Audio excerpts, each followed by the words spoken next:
Well, thank you very much. It's my great honor to be here today with some of the leading pastors and faith leaders from across our nation. These are great people, most of whom I know, and my administration is open 100%, and we have been. We've had tremendous support, and I appreciate you all being here today. In case you don't know, that's called the media. They're wonderful people. I like you better. I'm very happy to welcome these great leaders, including my good friends, Pastor Paula White, Bishop Harry Jackson, Dr. Alvina King. Thank you for being here, by the way. Darrell Scott, who's been with me from, I think, before I even announced. He was saying, you should run. Thank you, Darrell.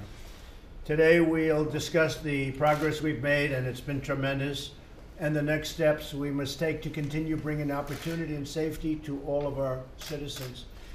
Throughout our history, America's churches and religious leaders have called for change and have inspired us to care for and bring hope back to those in need. So many people in need. These are the people that they do a job and it's really largely unrecognized, which is something they don't even care about, frankly. They just want to take care of people. But the people realize it, and they love you. They love you very much. You know that. By cutting taxes, reducing regulation, increasing American energy, and promoting American manufacturing, a situation where, as you remember, the other side of the equation said people don't want to do manufacturing anymore. I said, well, they don't want to make things. Well, it turns out we're doing record business in manufacturing. We've increased and created 3.7 million more jobs since Election Day. African American and Hispanic unemployment rates have reached the lowest levels in recorded history, meaning history. The lowest levels ever. African American and Hispanic. Asian also. Women also, 66 years.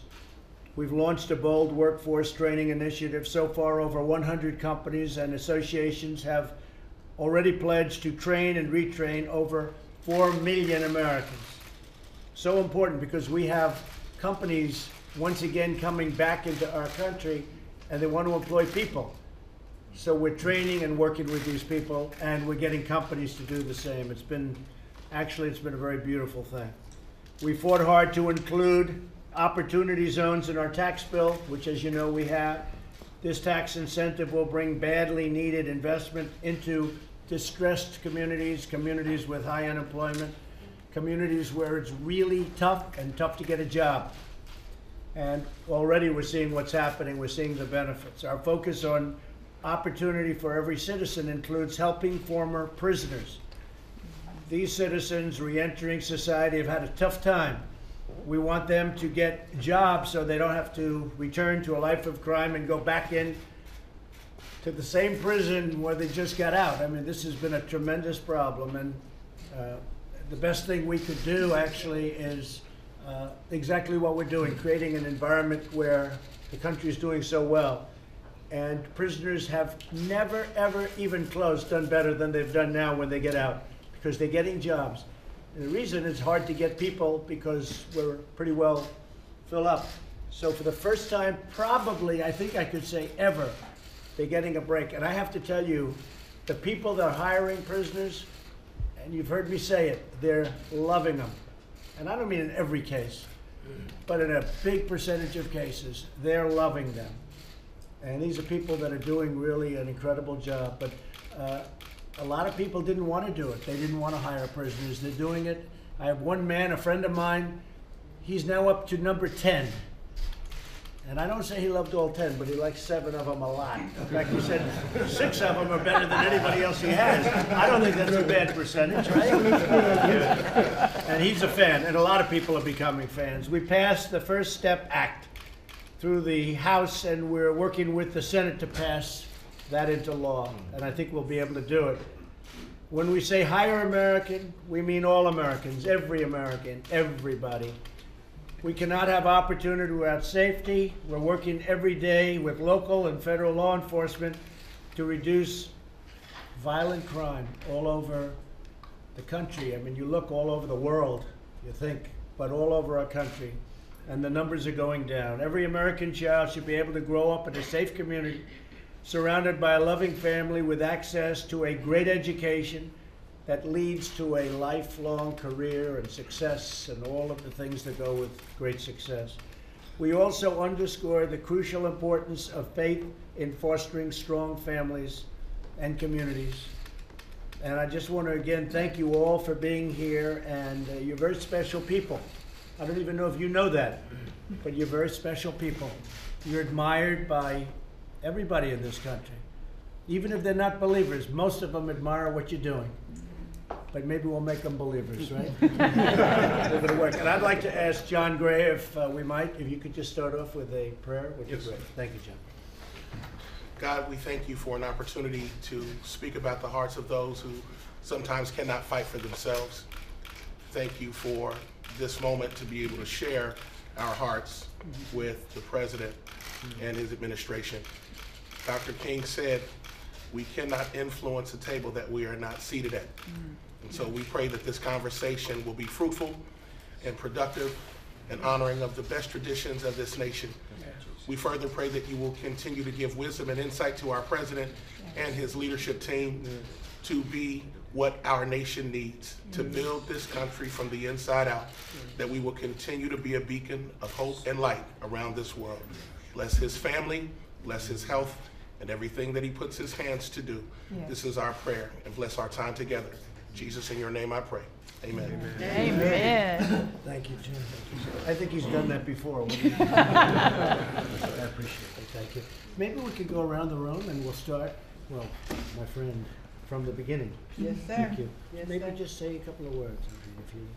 I'm so blessed and honored to be here and to be able to pray right here in the White House. And the most recent thing I've noticed that you've done so many things that were great. Everybody expects me to talk about the life and the babies, and I could do that. But you opening up the steel mills. And I lived across the street past us in front of a steel mill in Birmingham. Now that's when they were bombing us and everything. But the people were at work. So they could go to church, they could give tithes, they had pretty dresses to wear on Sunday, and they weren't hungry. So you said you were going to reopen those steel mills. They're opening. I'll leave it at that. I won't take too much time. The dumping is stopping. You know the dumping. I saw it. Yeah. The dumping is stopping, and the steel mills are opening. Yes. United States Steel just announced another 2 plants. They're up to 8. Nucor just yesterday opening a big one, a brand new one, $250 million in Florida. The steel mills are coming back. And we need steel in our country. We do. We need it for defense. We need it for a lot of reasons. We can't let that happen. They were ready to be gone. It was ready to be extinct. We had to get our steel from other countries. We can't do that. So thank you for mentioning really, that. Thank you. I saw that. Yeah, they're really open. It's an incredible story. Nice. All right. John Ponder, Las Vegas, Nevada. First of all, Mr. President, I'd like to thank you for recognizing me on the National Day of Prayer for the transformative power of Jesus that had worked in my life. Since that day, I echo your sentiments that the work that's being done in the reentry community as a result of prison reform, there are a lot of employers out there right now that are willing to hire people who are coming home from the prison system. One of the things that we've learned was that employers are not willing to hire people. They're not willing to hire projects. And because of these different initiatives, when we're able to help them to be tremendous assets to the employers and not liabilities, then they're hiring them all day long. So we just thank you for the direction that the country is going in, specifically as our partnerships with law enforcement are beginning to grow. Our Las Vegas Metropolitan Police Department has given us over 60 men and women from the police department that are serving as mentors and trainers for people coming home from the prison system. And I think that is a direct result of the direction that our country is going in. So I thank you and your administration for the hard work. Well, thank you very much. And you know, it's something that should have been done a long time ago, prison reform. And Paula and Jared, I want to really thank you for the job you've done. It's really incredible. But a lot of people are saying, you mean it's the Trump administration that's doing this? You understand. They don't believe it. But we're really making a tremendous amount of progress, and it's a beautiful thing to watch. Thank you, John. Mr. President, Reverend DeJesus from the city of Chicago, from the community of Humboldt Park, New Life Covenant Church. First of all, let me just say thank you for your boldness. Thank you for taking a stand for those that are disenfranchised.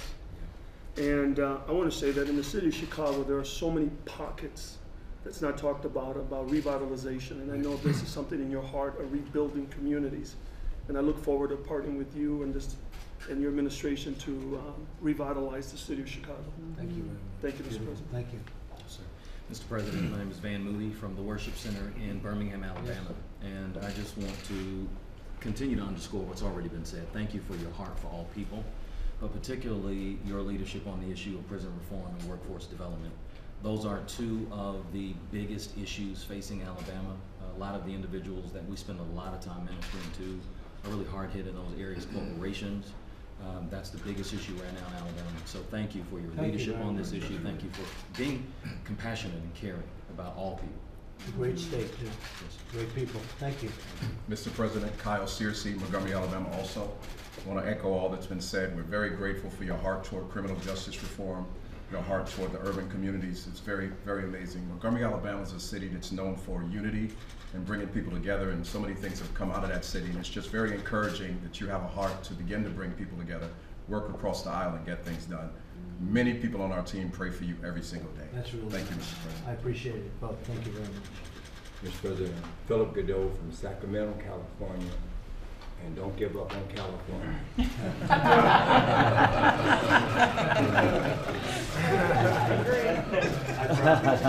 Please don't give up on California. I'm in Sacramento. I'm right in the capital there, and we're working in every area to try to make a difference in the people's life. So I guess the greatest word I can say for you, Mr. President, is that you have given this country expectations, given us a new hope, a new excitement to believe that things are getting better and going to get better. And we appreciate that leadership, your tenacity to keep pushing in against all the opposition that comes against you. Thank you so much. Thank you very much. Very nice.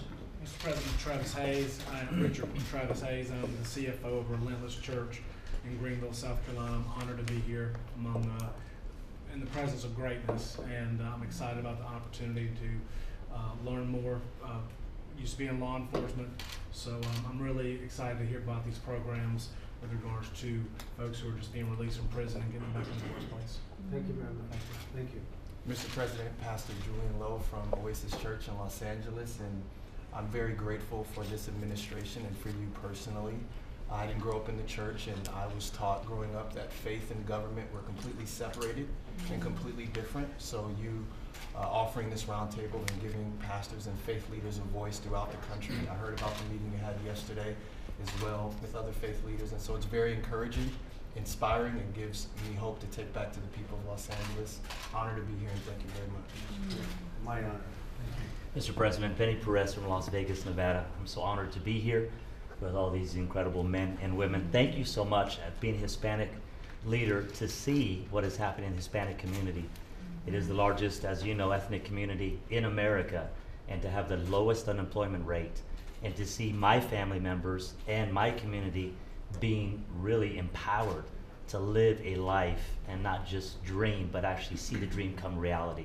Thank you for all that you're doing. It's making a huge difference in Las Vegas, and for acknowledging the churches as we partner with you and the government to make a huge difference in Las Vegas and beyond. Thank you so much. Well, thank you. And, you know, the churches weren't so much acknowledged, you know, that over the last number of years, we acknowledge. Right. Thank you. These are great, great people. Thank you so much. Thank you very much.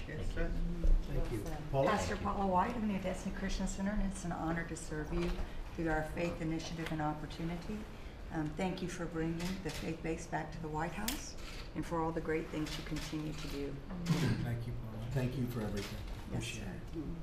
it. Jared, would you like to say something? Sure. When you asked me to lead the efforts to try to reform our country's prisons and to see what we can do from the federal government, we were running into a little bit of a problem of politics in Congress. And so I reached out to a lot of you to see if you could help get the word out in your communities and to try to let the people in Washington know that making progress on this issue is more important than whatever political differences people may have.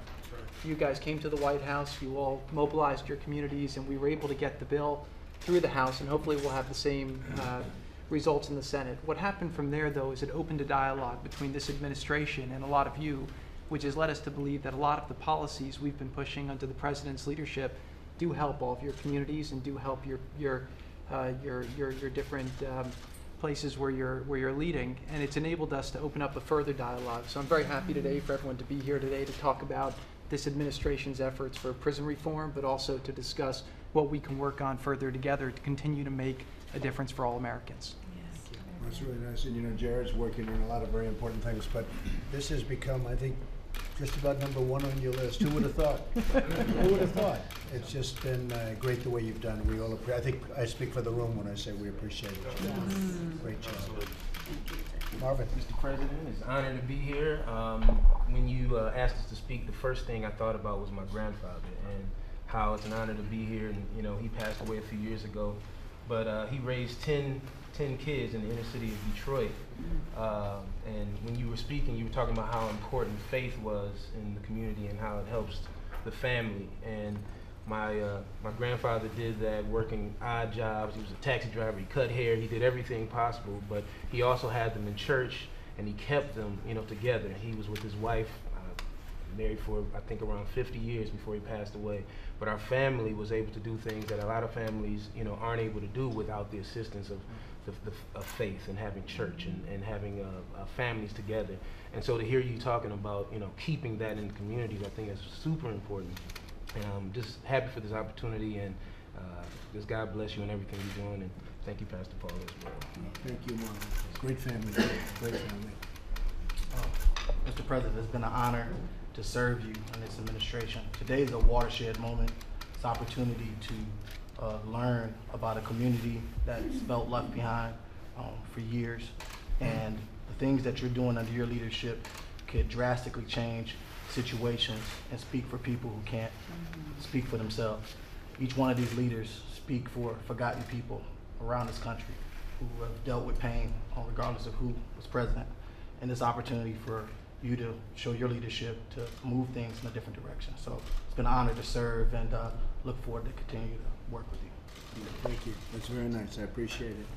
Mr. Darrell Scott, I've had the honor and privilege to work with then candidate, now President Trump, and to observe him behind the scenes and have a number of personal conversations with him. And people ask me, why do I defend him so vociferously? And I say it's easy for me to do because I know him. And he's shown me his heart, and I know he has a heart for all Americans.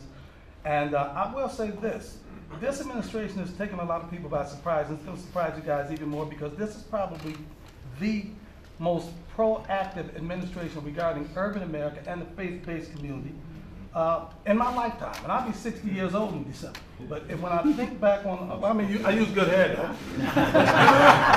I'm not going to great makeup. But to be honest, this is probably going to be and I'm going to say this at this table, the most pro-black president that we've had in our lifetime, because, and I try to, you know, analyze the people that I encounter.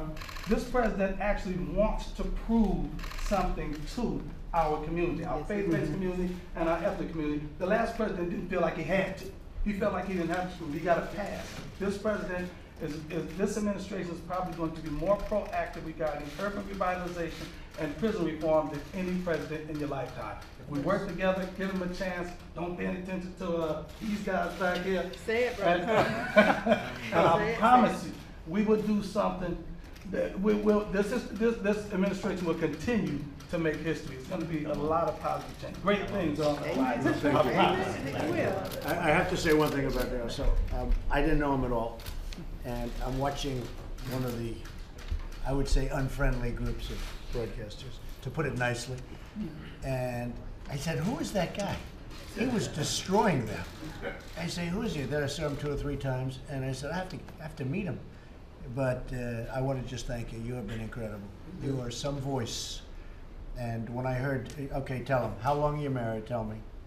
39 years. Okay. 38 years. So I thought he was like 35 years old. So did you. He's been married. And then he said, "Say hello to my wife." And he said, "I've been married 39 years. I said, "You're married 39 years. I thought you were 35 years old, right?"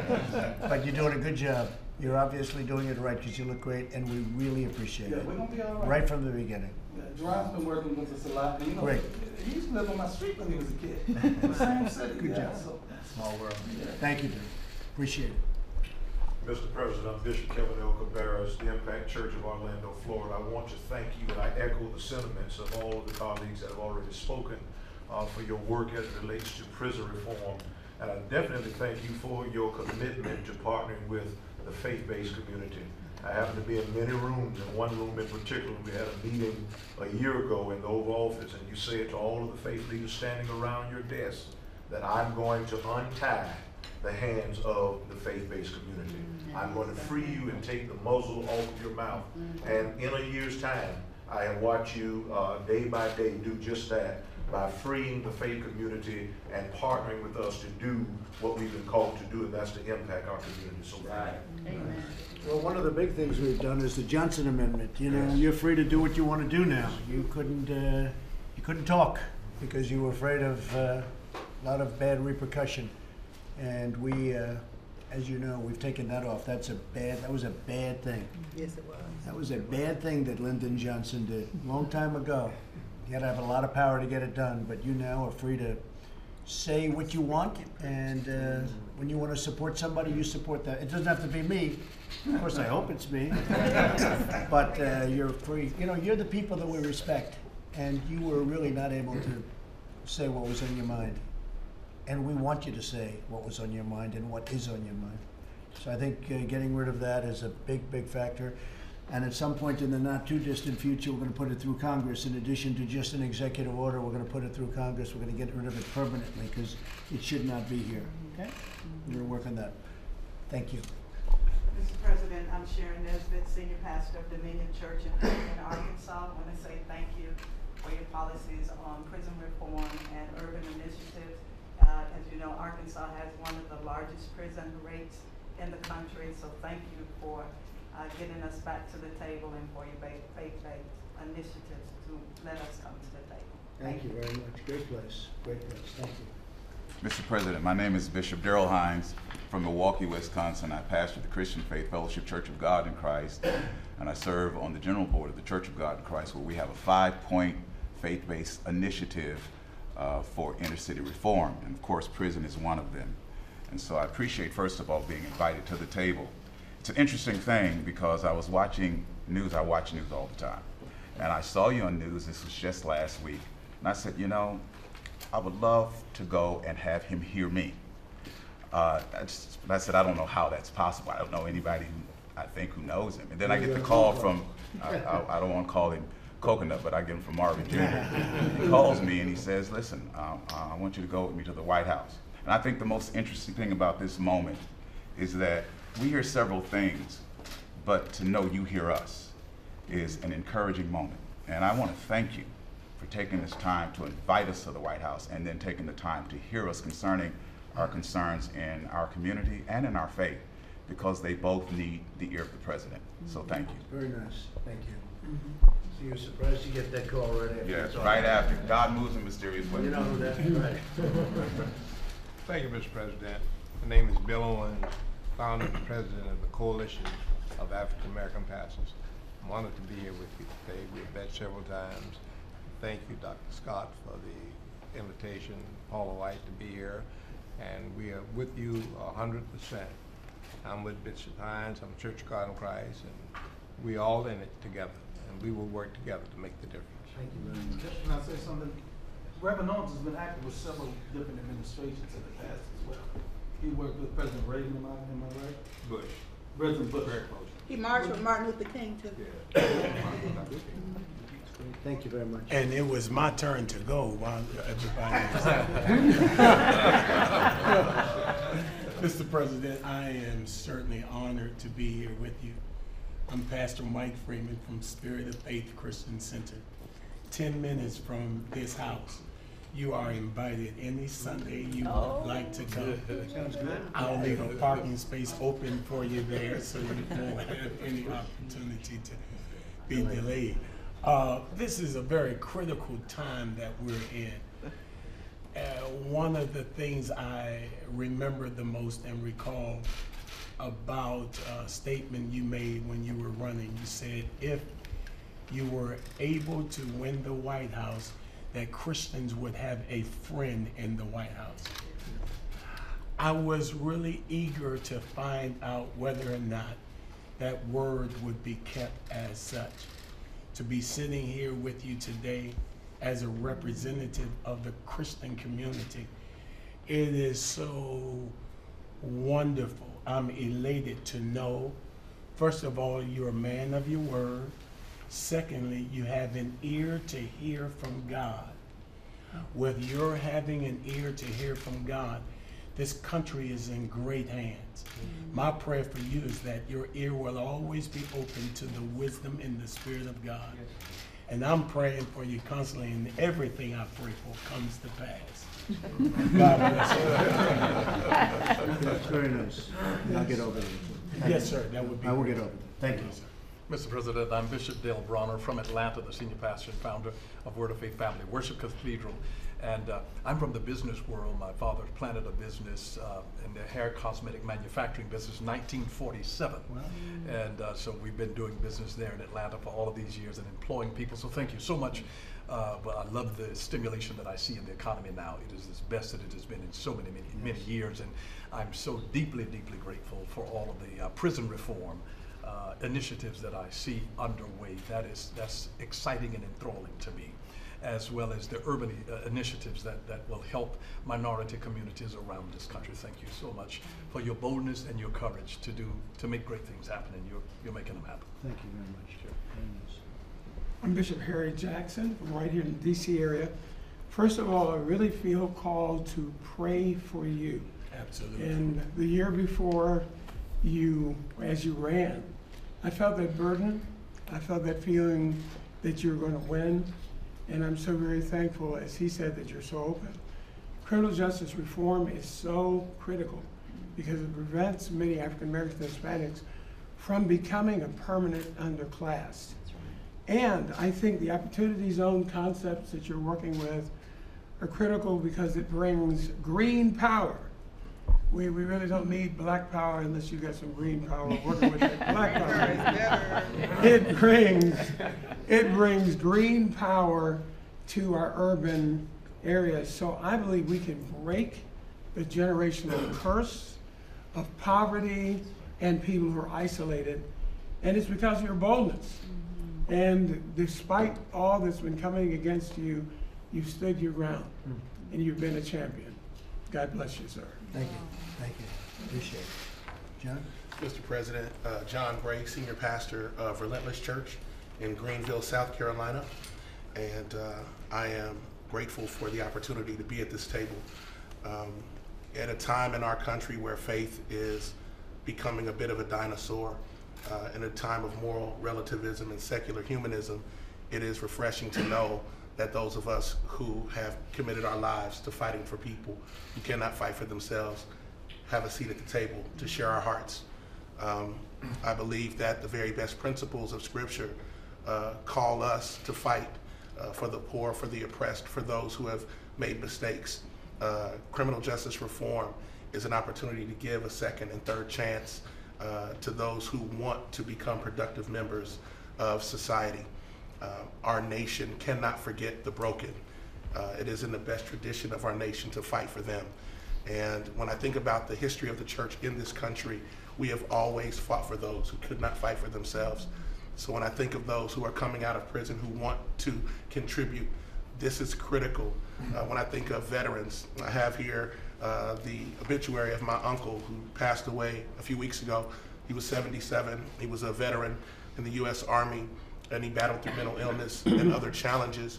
And we saw systemic poverty, multi-generational poverty. But had he been resourced with the proper care, and had he been resourced with other necessities, he could have contributed even more. And so I'm very grateful for you, for this administration, that's allowing for the conversation. And again, my prayer is that you will continue to have wisdom and insight to lead this nation. Truly, all of us are created equal. And so thank you for giving us an equal opportunity to fight for this nation and what it means to be an American. Thank you, John. How many people in your church? Well, we just started 3 months ago, and we have about 5,500, 6,000. Yeah, that's what I heard. I heard it's really incredible. Very quick. Yes, sir. Some of them 45,000, 50,000 people. Some of you even more than that. So I congratulate you all, and it's an honor to have you here. And you always have a friend in the White House. You know that. Harry, you know that, right? Yes, sir. Thank you all very much. Thank you very much.